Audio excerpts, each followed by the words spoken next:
श्री स्वामी समर्थ. आजच्या व्हिडिओमध्ये आपण नाम जप करण्याचं महत्त्व पाहणार आहोत. नाम जपाने किती ताकद आपल्याला मिळते ते पाहणार आहोत. त्याआधी स्वामी समर्थांचे काही प्रेरणादायी संदेश आपण पाहूया. भिवू नकोस, मी तुझ्या पाठीशी आहे. विश्वास ठेव, जिथे तुझी मर्यादा संपते तिथून माझी साथ सुरू होते.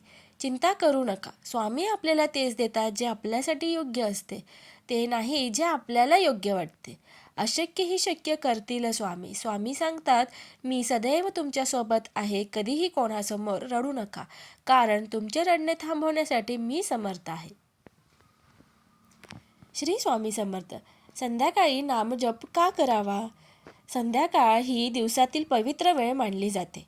दिवसभराच्या धावपळीने थकलेले मन यावेळी शांततेचा शोध घेत असते.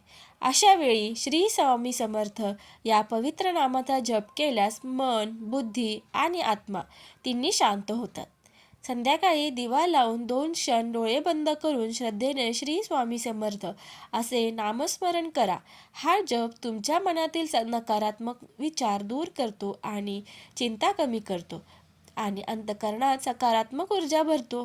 स्वामींच्या कृपेने दिवसभर झालेल्या चुका क्षमा होतात आणि पुढील वेळेस योग्य मार्गाने चालण्याची शक्ती मिळते.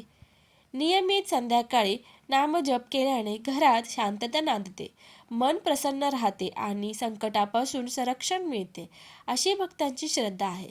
स्वामी समर्थांचे नाव हेच भक्तांसाठी आधार, विश्वास आणि शक्ती आहे.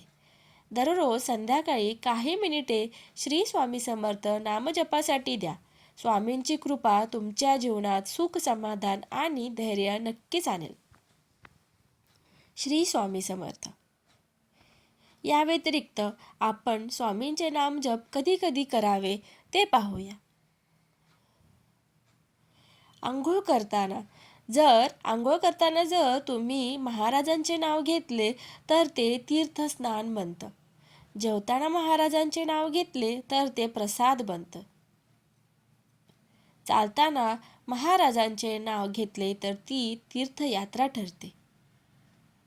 स्वयंपाक करताना महाराजांचे नाव घेतले तर तो महाप्रसाद होतो. झोपताना महाराजांचे नाव घेतले तर ती ध्याननिद्रा बनते. काम करताना महाराजांचे नाव घेतले तर ते कर्मभक्ती बनतात. घरात महाराजांचे नाव घेतले तर ते घर मंदिर बनतं. श्री स्वामी समर्थ. व्हिडिओ कसा वाटला कमेंट करून नक्की सांगा. व्हिडिओ आवडल्यास व्हिडिओला शेअर करा, लाईक करा आणि सबस्क्राईब करा. धन्यवाद.